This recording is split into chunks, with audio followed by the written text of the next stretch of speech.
Hi everyone, and welcome to this expert panel discussion on the topic of having our children at home currently, and the questions and challenges that we might have around their learning. And this is particularly for children in that age range of secondary school level and below and younger. And we, within the Empower community, we have so much expertise and experience. And today I'm delighted to introduce you to our 4 experts on the panel. Now, let me tell you about the aim of this panel discussion. We wanted to bring together these 4 ladies to help parents who have perhaps concerns, questions, feeling overwhelmed when it comes to what do I need to be doing, what can I do when it comes to my child's learning. You know, with schools all being out, there's a lot of pressure anyway, given the current situation and climate. And on top of that, we now have all these questions and concerns around what do I need to be doing about my child's learning. And we appreciate that really in our audience there's going to be lots of different children. All the children are different, all of the setups at home are different, there are all different ages, different needs.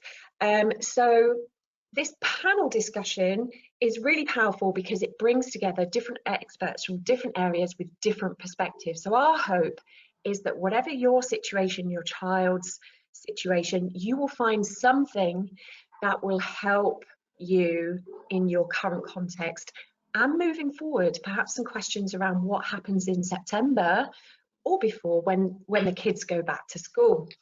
So a bit about the panel. So on this panel, can you believe we have a combined 90 years of experience and qualified up to the eyeballs in the world of education. 90 years experience and wisdom, amazing. These ladies are all mothers themselves, so they completely get it. And we even have a grandmother. I'm not going to say which one it is. A grandmother of 4. Could you guess which lady has 4 grandchildren? Very hard to guess. So I'd like to introduce you to Vicki Raven. Give us a wave. Awesome. Hayley, give us a wave. Hayley McDonnell. Yes. Emma Lambert. Hello. Hi, Emma. And Grace Q. Hi. Fantastic. You'll be hearing from these ladies. I have put all of their detailed bios below, but let me just say, in this panel, they cover between them early years, primary education, secondary education, home education, special needs, children's wellness in terms of mental health, emotional wealth and self-esteem, learning through play, family learning, SMSC, which is, tell me, social, moral, spiritual and cultural. Yes, awesome. I always struggle with acronyms. You know, lots of educational consultancy going on there, and GCSE and A-level examination. What a wealth of expertise. So what I'd like to do is ask each of you to share. Around this first point, we'll have lots of parents watching this who are perhaps they're feeling okay, actually. Perhaps they got their stuff together, they're clear, they're doing it, they found their routine. But there are, and I know from the conversations I've been hearing, lots of parents who are overwhelmed, have concerns, have questions when it comes to what do I need to know and what do I need to be doing when it comes to my child's learning now the schools are shut. Some of those will be single mums. They're doing it all solo. Some of them will be working mums, either working from home from an employer or they're running their own business. And it really is, how do I juggle all of this? And ladies who have never really had to do any of this, perhaps they're not feeling very confident when it comes to what should I be doing for my child. So we'll go around one at a time. I'd love to hear, and let's perhaps start with Hayley, if I may. What would you like to share from your perspective with parents that can help them who might be feeling overwhelmed or have a stack of questions about what to be doing during this, I'm not going to call it lockdown, we're going to call it stay in. During this stay in while schools are shut, what messages would you like to give to parents? Thank you, Nicola. I think you've actually used the most important word there, which is parent. That everybody who is watching this is a parent, and you're not a teacher, and so no one can expect you to be a teacher, and so there is no expectation that you step up to do what goes on ordinarily in the classroom. It doesn't mean to say that you might not want to do something to support your child's learning, but you can't put yourself under the pressure that you've got to do the same as what they would ordinarily get whilst they're at school. And everybody is in that same position, everybody. Yeah, great point. I see you nodding, Vicki. What would you add to Hayley's comment there?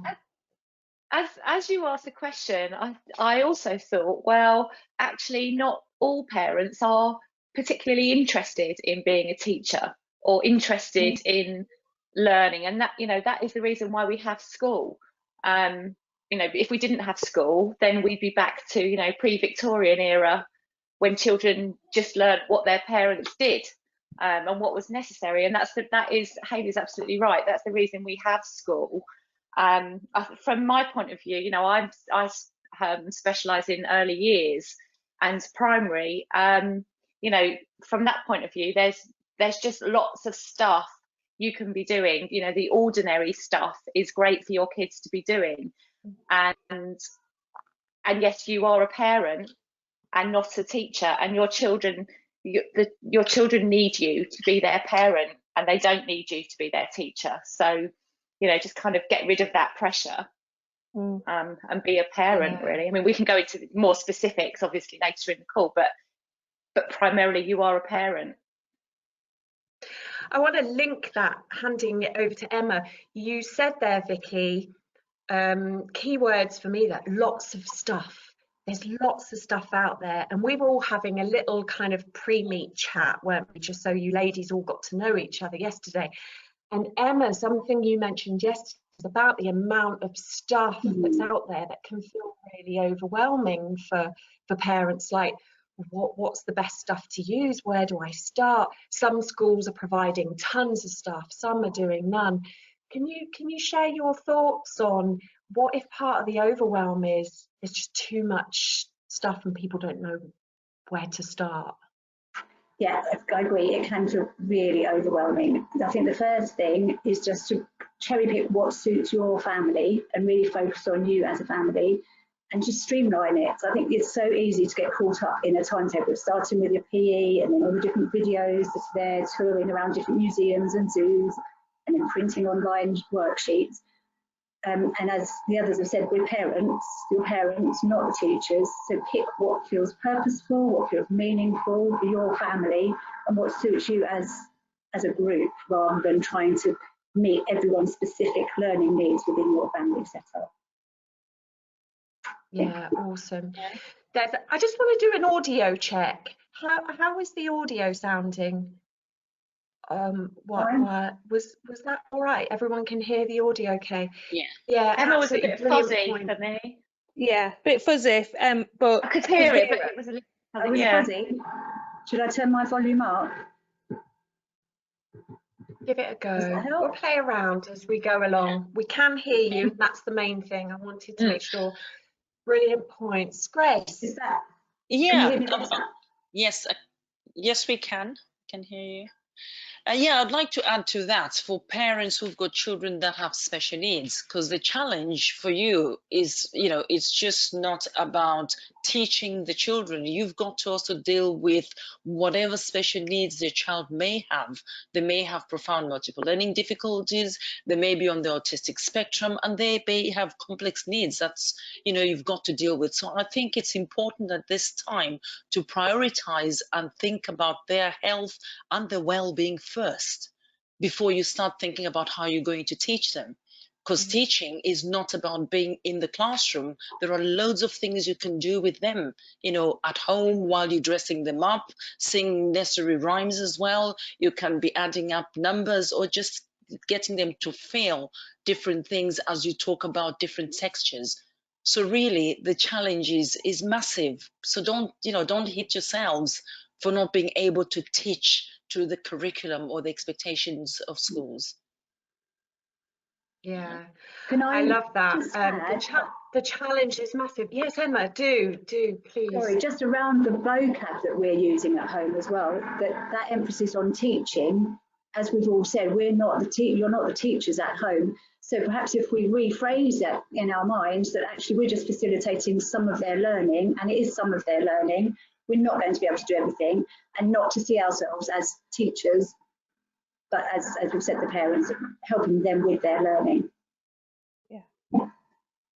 Yeah, really good point. And I put my hand up here. Mine are older. Mine are 22 and 16. And I put myself in the shoes of those with younger children.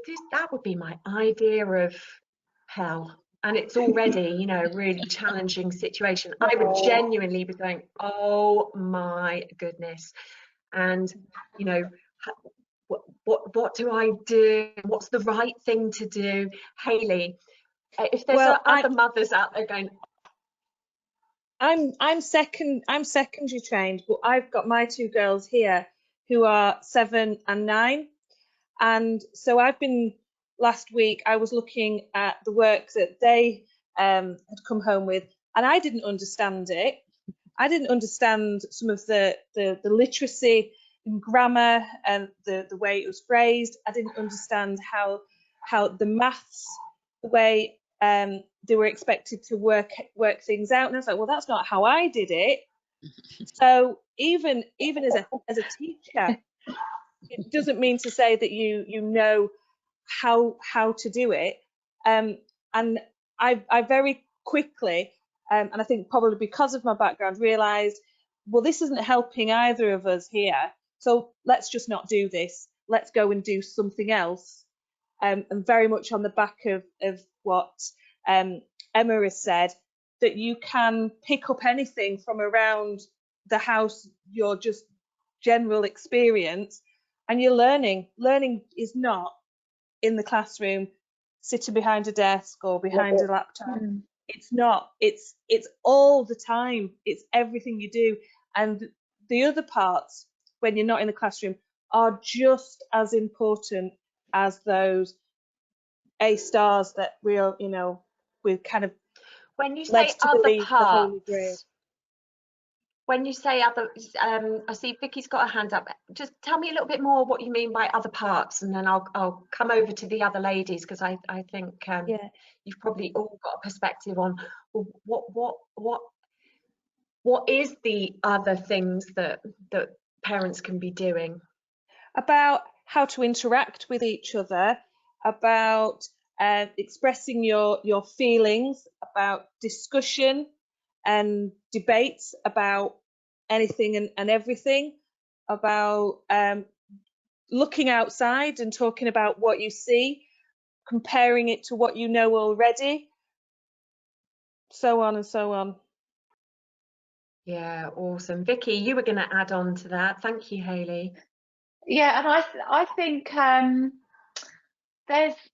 done a little bit of, although I am primary trained, I have done some work in pupil referral units with older children that are not able to go to school. And what I've found is that I had assumed that they would have done all the work on estimating volume, estimating length, and those more practical skills.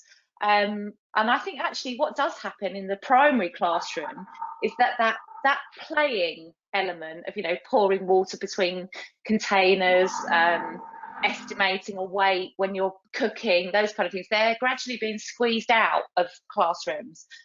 So we assume that older children actually know, you know, a couple of weeks ago, before we were all staying in, as it were, I did a question with one of my one-to-one students on estimating what 400 millilitres looks like in a jug. He had no idea what it looked like. So I think all of those activities, you know, like cooking or gardening, it's a perfect opportunity for actually talking to your children about well, how much is a tablespoon of something? How much is what's the equivalent of 2 ounces? You know, they have to at some level they have to be able to convert ounces into grams. Well, what does that look like? Do we know what 50 grams looks like when it's flour or when it's rice? When you go to the supermarket, now might not be the ideal time to be chatting to your children in the supermarket, but you know, what does a pound or 500 grams of mince, what does it look like? What does it look like in potatoes? You know, that all of those, it's a sort of ideal opportunity for talking about those more practical elements of learning that they will actually then be able to use when they're doing GCSEs or, you know, their foundation level exams. I can feel a bit of a British home bake-off coming on here as they all learn these measures and ingredients. Grace, what are your thoughts around, you know, we're saying parents don't need to be teachers, they are facilitating the learning, which is fantastic. So what are your ideas around, and here's what you can be doing to facilitate that learning? Yeah, I think what Vicki just shared is probably not dissimilar from what you do with children with special needs. That's making things hands-on, you know, where they can feel. So if you take the example of baking, all you need to do is get them to feel the flour and talk about that texture. If you're touching salt, it's again something you're feeling and you're talking about, you know, that texture. If the child is able to articulate a bit more, then you try and use the language, and by all means use those tools or ways of the communicate in school. Some may be using Makaton, include that and reinforce it. Some may have the PECS books, which are used for children on the autistic spectrum to communicate with symbols. Use that and engage them in that learning. You know, and song as well, you know, learning through play, because I cover from early years right through to 19, is something that's even, you know, in special schools covers what you do in early years is transferable to a child who is, you know, 18 or 19, depending on their needs, the level of special needs. So by all means, you know, singing songs, repetition, reinforcing what they've been learning, it's all going to help them and make it fun. I'm just going to write that down.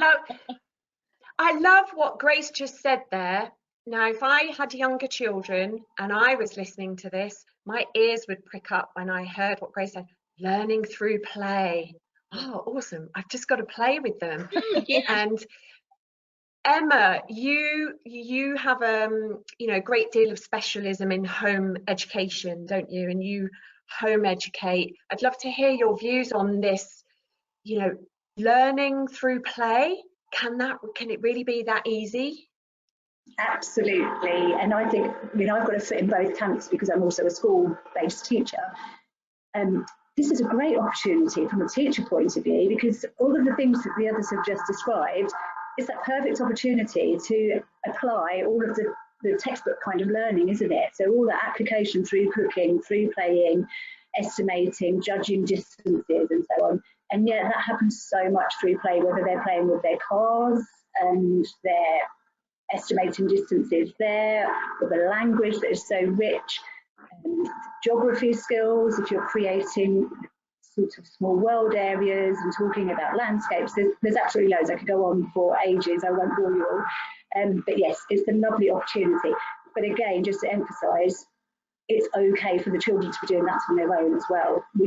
We're all working parents, so don't feel that you need to be there playing with them all the time. Do if you can, but actually just setting up lovely rich play experiences. I mean, my children are outside at the moment building dens to recreate World War II. Who knows what I'm going to find afterwards.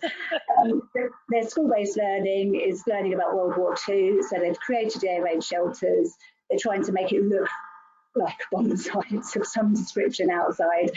But, you know, I'm not with them, and it's really valuable play that they're doing out there. They've got their flasks, they've got their kit bags, they're having a lovely time. Awesome. Hayley? Just from a secondary practitioner point of view, I am a huge fan of learning by doing, and even with my GCSE students, we've done songs, we've learned little rhymes and poems, so that when they're in the exam, they are remembering the songs, they're remembering whatever it is, the little lines that they've created. And similarly with my A-level students, I've done a lot of work using acronyms for them to remember certain structures of things. So again, they need a little ditty to kind of remind them and think about. And so it's not just for little ones, it can be for your year 7s all the way up to year 13 as well. So not quite play, but a different way of learning and remembering information. And I have given my students in the past an opportunity, said, right, you go away and you learn something, a little rhyme, draw some pictures, do something that will remind you, not me, not the person next door to you, but you, how this is going to be useful to you. So that kind of gives them some ownership of their own learning, and they know what works for them as well. So that's something that anybody can do, whatever, you know, if they're in the secondary period. Awesome. Thank you. I'd like to ask about, on behalf of everybody out there will be in a different position on this spectrum of how we're coping with the current lockdown stay-in period, and that will change from day to day. It's a bit of a roller coaster ride, and I'm thinking of the parents that are out there that get their heads around the theory and even learning through play, and play's okay, but perhaps they're, you know, particularly if they're lone parents, they've got a lot of this on their shoulders. There's a lot of anxiety, uncertainty and fear around, which can just shut down the thinking part of our brain, and we can feel completely overwhelmed and in survival mode. So for any parents who are out there thinking, I just can't do this, you know, this is all too, I'm too anxious, I'm too overwhelmed, or I'm feeling unwell. There are a lot of people that are just feeling unwell, they're not even feeling up to playing. What would your words of support and advice be for anyone who is feeling this is all just too much and I'm not even sure I can do anything? Grace? I think one of the things that one, you know, ought to be doing or think of doing is really to go back to having some structure around your day. Okay, and when I sort of refer to structure, it's, you know, it's as simple as sitting the night before. You know, if you've got children who can sit with you around that table, you know, talking about what are we going to be doing tomorrow, and having a clear structure so everybody knows what's going to be happening. What are we all doing? Who's going to be doing what? how are we going to be engaging the next person, and empower the young children or the adults as well to be able to say, this is actually part of us. This is the time to work as a team, as a family.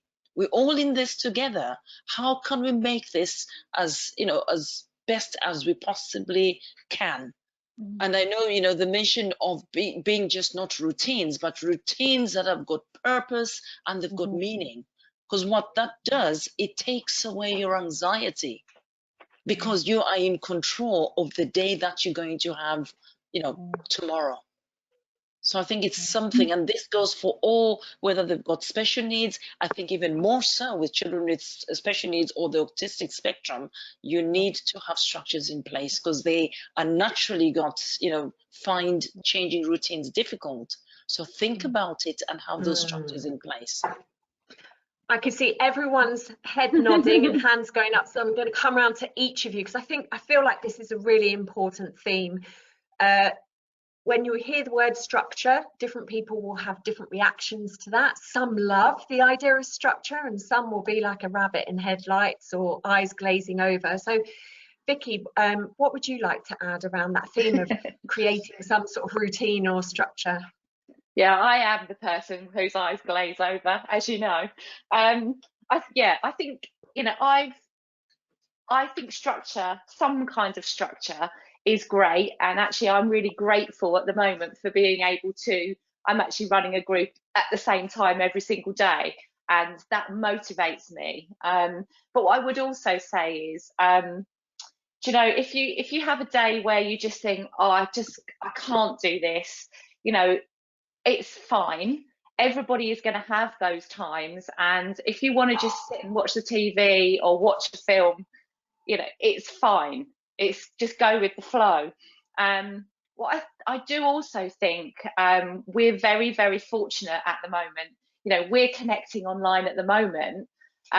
We have telephones, we have laptops, we can, pretty much everybody can connect with somebody else.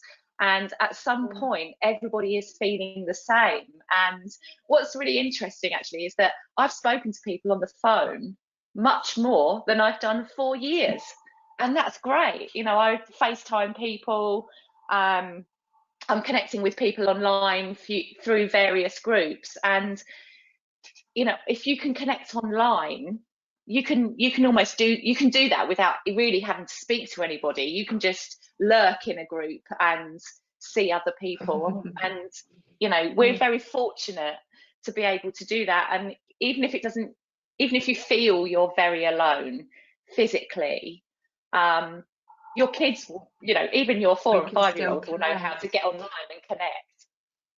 Before I come over to Hayley and Emma, Vicki, something you just said there about, we have using it now. I saw a really lovely example, a peer of mine, Fabienne, and she was explaining how she's got her 2 sons who are younger, and they used technologies to delegate some of that learning away from the parents, so that she had the grandparents were reading stories to the children through the iPads. So, they were getting some help from the grandparents. So I thought, how lovely. So perhaps there's a way of thinking, have I got grandparents or family members who would be willing to chip in and maybe do a little session via an iPad? Makes it more fun and an opportunity to connect. Just wanted to throw that in there. Hayley, you had your hand up on this topic. Yeah, just on the idea of structure.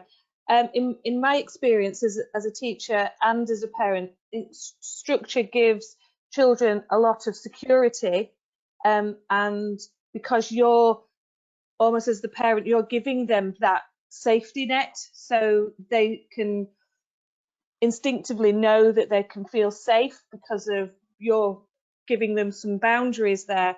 My daughter, she's on the autistic spectrum, so we need boundaries, we need structure, and she's quite visual as well. So we've got, and I think this might be something that you shared, Nicola, actually, we've got the to-do, doing, done, with post-it notes on, and sometimes our to-do is make my bed, put my washing in the basket, have breakfast, and they can move the things along so that at the end of the day they can say, well, actually I have achieved something, because look at all the things that I've done. And it's really little things like that. I mean, sometimes we've got fresh air and we've got quiet time, and we've got other things as well. And I shared yesterday for them to choose from: art, ballet, gymnastics. Yeah, can you give us an example of that, because that links back into what Grace was saying about as simple as the night before or the day before saying, so what do we all want to do tomorrow? And this thing of working together as a team and letting the kids decide some of that. And you touched on how you do that with post-it notes. Yeah. So I have examples of different creative things that they can do, and then I say, well, we're going to choose 2 every day each, so they select which 2 they want, and then that becomes our to do. And then when we're doing it in the doing bit, and then when we've done it, it moves over. And sometimes it works out, sometimes it doesn't. But again, it's giving them a feeling of confidence that they're allowed to choose, and I don't put any restrictions on how long it goes on for. Sometimes it's an hour, sometimes it's 5 minutes. But they've chosen, they've done it, and then it's done. So look at what I've done today. And that helps particularly with my eldest, because she likes that structure. I mean, we are still very much finding our feet with them both, because my girls are completely different. And I'm going to go back to the school and see if I can get a little bit more support with Eloise. Not work, but just how does she work in school? What does she like? What's the right way? Because this isn't home, but it's not school. So I was just thought of it this morning. I thought, who can help me with this? And I thought, I think I'm going to go back to school, and just those little questions about, because she's like, well, we do timetables on a Monday and we do spellings on a Thursday, so why aren't we doing timetables? I'm like, do you know, that's so reassuring to see, Hayley, that you, a teacher with how many years you've been in teaching? Was it 20, 21 you were saying? 21. Yeah, 21. So here you are, ladies. Here's a over 2 decades of teaching experience. And Hayley, you know, when it comes to your own children and being at home, it's a whole different ballgame, and you're not expected to be the teacher and to know everything. And you can reach out to the school for support. Really good point. Yeah. Coming over to you, Emma, you had something you wanted to say. Well, just to pick up on what Hayley has just said first, actually, I think it's really important that we're still using schools. They're still working, they're still open. Yes. And they're more than happy to still be supporting and offering work and ideas, and just to keep in touch, because actually from a teacher's point of view, this is a really hard time as well. They're really missing their children. So I think they would really value those calls from us, just to say, okay, this is what we've been doing. Can I have some further ideas? So I think that's a really useful point to make. And also, I just wanted to pick up on what Grace had said about control, that there's so much research around that sense of control and how it links to your mental health and self-esteem. And so actually through play and through the work they're doing, if the children do feel in control, that's really going to help with some of their levels of anxiety, isn't it? That we can be playing with them, but letting them lead the play. That's why playing with the children is so important. But it's an opportunity for them to control the situation. And there are very few times in their lives when they can get to genuinely do that. So this is another opportunity for us to be enabling that, I think. Really, there's not much more to add from what the other ladies have said. That routine, giving them purpose, and starting the day by making your bed is really important. I love that you've touched on, you know, let's name the elephant in the room, the anxiety levels that are around. And we're talking about facilitating learning for the children. Kids can be feeling this too. I think it's easy to assume, you know, that maybe the kids are okay, they're just having a ball, they're at home, they can just play, it's all fun and roses. But let's just touch on, you know, the importance of finding finding the right way to do this for the parents' well-being and sanity. Okay. Hello. and also the child's well-being as well. We briefly started to touch on, actually the kids pick up on a lot, don't they? It's how they learn is through what they see, what they hear around them. They model our behaviours. I just wanted to hear your thoughts on, you know,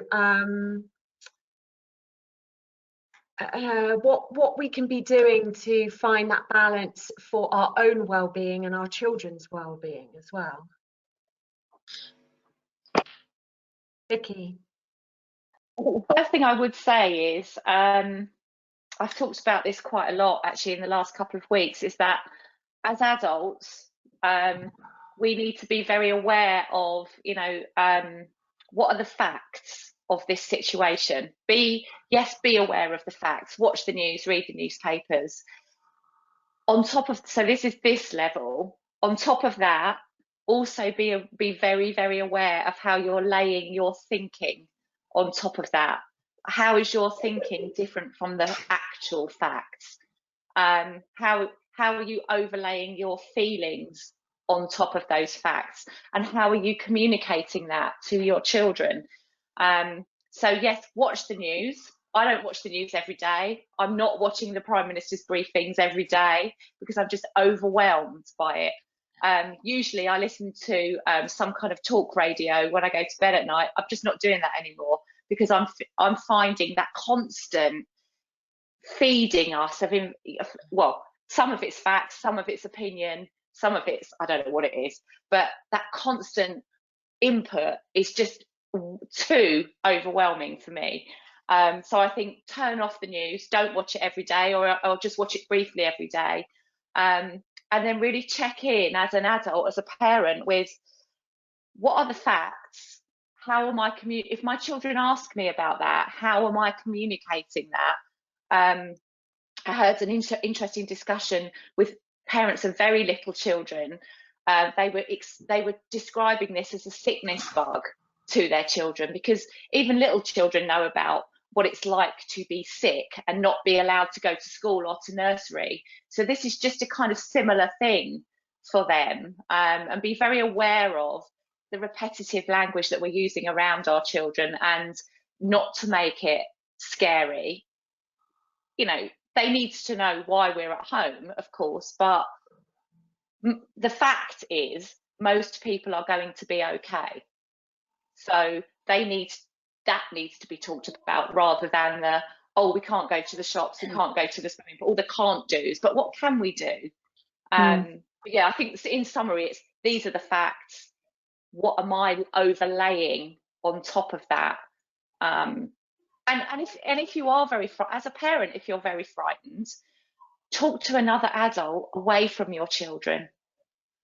Don't bring them into that energy. Yeah, great point. Anybody else want to add in on the topic of well-being? Grace? Yeah, I think, oh, sorry, Grace. Oh, sorry.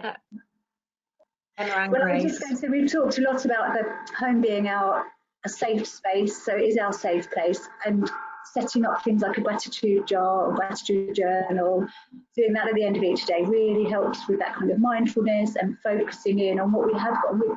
We are very fortunate if we've got a garden we can go out and play in, we've got each other in our homes, we've got food on the table. It's really focusing on all those small things and getting, for us and the children, to focus at the end of each day, this is what I'm grateful for. And that's, as we all know, that's a really positive strategy anyway, isn't it? Sorry, Grace. No, absolutely fine, Emma. Just to pick up from where Emma's left, you know, she mentioned mindfulness. I think mindfulness is so important at this time, you know, and it's making everybody aware in your family about what this mindfulness and the importance of it. which is really that ability of being fully present in the moment. You know, how often do we take time out just to sit quietly and listen to, well, how I'm feeling or how you are breathing?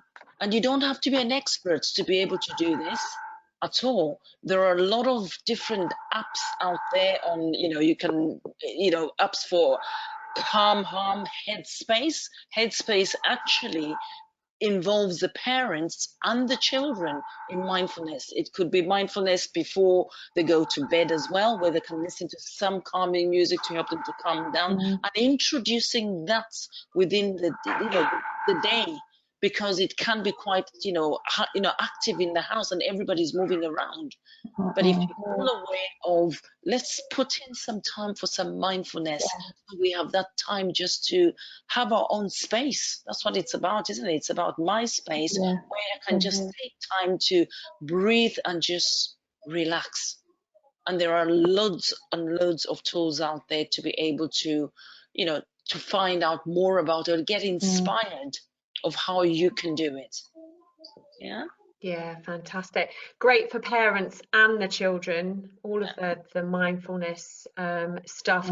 We've actually got, I'm glad you touched on mindfulness. If you're interested in mindfulness, those who are watching this recording, on this hub, you will see a session called Meltdown to Mama Mindfulness. And we have Fabienne Viles, who is one of the UK experts in well-being, emotional and mental health within the education sector, so for staff and children, and there's a whole session in there, so please do check that out. I'm mindful that we have about another 5 minutes left of this panel discussion. Time flies. I feel like we could sit here all day. We've got about 5 more minutes left. What I'd like to touch on is, okay, so fantastic, the learning through play, just being with our children, finding that right balance, not putting that pressure on ourselves to try and be teachers. In fact, there was something that was said yesterday, Vicki, you said about how actually this is a wonderful opportunity for parents to do something different from what teachers and schools would do, you know, to bring in all the things that teachers might want to be doing, but they're perhaps too busy trying to tick off their boxes and doing all their planning and their marking. And so parents can have that luxury of, actually, we can do something to complement what they'll be doing and picking up again when they go back to school. On that note, I'd like to use the last 5 minutes to hear your views around parents that have children in sort of key years with exams. So what are the implications around exam results? And also parents who might be worried about, well, when they do go back, let's imagine they go back in September, you know, what are the implications in terms of the content? If I've just done learning through play and I've done my best and I'm not a teacher, what could the implications be when they go back to school if I haven't done a good, you know, enough? Is it gonna, are they going to be disadvantaged? So I'd like to open up those two angles. Hayley, I know you're a GCSE A-level examiner. What are your thoughts on this whole exam impact on exam piece? I think don't worry. First thing, teachers are professionals, and they know what they're doing. Wherever your child is, they will pick it up, and they will find out what they know, what they don't know, what they need to do. Teachers are used to assessing your children all the time. It's not about end of year exams. They will be assessing your children throughout a lesson and adjusting the content accordingly, seating plans, groups, sets. It will be happening all the time. So your teachers will know what they are doing, what they have to do. If you're thinking particularly about the GCSE years, and I was referring yesterday to students in year 10 who are going into year 11. Of course, they're going to have work at home for them to do, and the schools will continue to do that, and we know there's lots and lots of online resources. So clearly that is a good idea to try and stay on top of it as much as you can, but without having that overwhelm, I've got to do it in the same way we referred to earlier. So when your child comes into year 11, exactly the same thing will happen. The teachers will work out where we are, what we know, what we need to know. That year 11 year, it's not even a year, it's pretty packed anyway. And so there's going to be pressure. There is a year 11 ordinarily anyway. And I think if you're year 10 now, if you just do what you can do to kind of almost just keep abreast of where you are, don't just like say, brilliant, I'm taking 6 months off, then that will really help when you come back in year 11.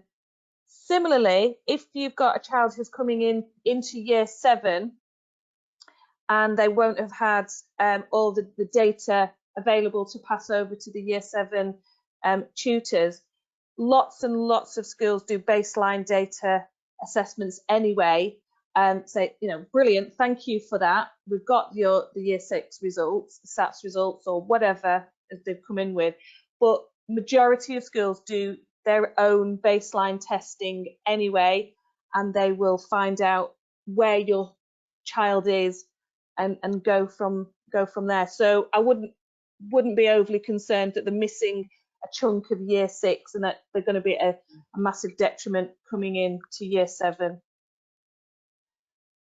Fantastic, thanks Hayley. Okay. Any other thoughts on that? Can I just say year 6 anyway, I mean we're coming up to SAT season for Key Stage 2 anyway, so by they're generally straight after the Easter holiday, so by the beginning middle of May anyway, all those SATs would have been done. And year 6s generally they go on a school trip for residential trip, they're into doing school plays, so year 2s really are not missing out on very much at all. And can I just say, I just noticed this week, I noticed that BBC Bite Size, as well as all the brilliant resources that are already on there, they're actually broadcasting daily lessons now. I think not now, I think in a couple of weeks they're going to be setting up a classroom section. I'm not sure whether it's going to be each year group, but some kind of daily lesson from reception up to GCSE, I believe. Awesome, that sounds good. Yeah. Emma, any final words you'd like to add as we round up? Oh, hang on, I think you might be muted. Hang on a sec. Just about the teachers back in school, Hayley's absolutely spot on there. Nobody's in a bubble. All of the teachers in September will know that their children are coming from a huge range of backgrounds and experiences now. And it will just be very reliant on very good gap analysis, very clear assessments, and as Hayley said, just not to worry about how it's going to be in September. We just need to rely on the professionals back in school. It's also, this time is a very good opportunity to nurture some of your children's other interests, isn't it? I was thinking when Vicki was talking, the bite size, I've noted that down, that's great. But again, it's another resource, isn't it, for us to feel a little bit overwhelmed by. When I home educated my children a few years ago, it was through that experience that we discovered one of my children is an amazing artist. He was able to really focus a lot of time on his art and music. And this is a lovely opportunity to do that with our children and explore some of the subjects that they don't get to spend much time on in school. So let's just make most of that as well. Yeah. Yeah, great point. See everyone nodding there. Grace, any final comments as we round up? I think what the three ladies have just mentioned there, exams, although there are no exams in special schools, this is about reinforcing things that they have learned so that when they go back, they're not going back to where they're starting from. At least they've kept the skills, whether it's just counting to 5 or whether it's just, being able to communicate effectively. So just reinforce what you can. Yeah. Awesome.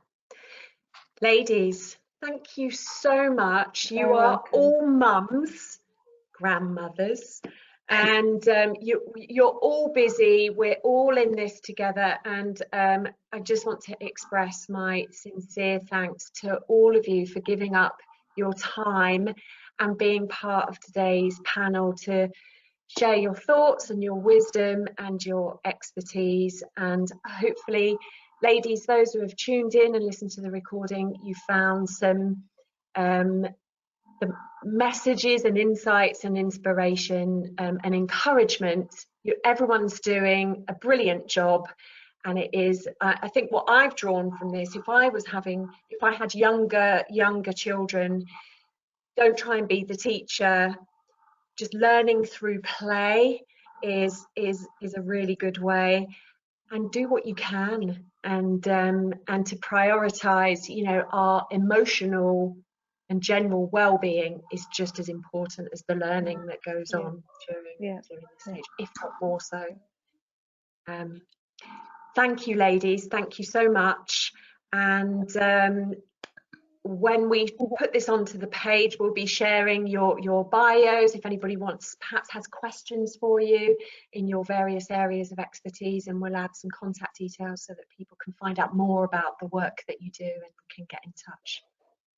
Thank you very much. Thank you, Nicola. Thank you. Thank you. Bye now. Bye bye. Bye.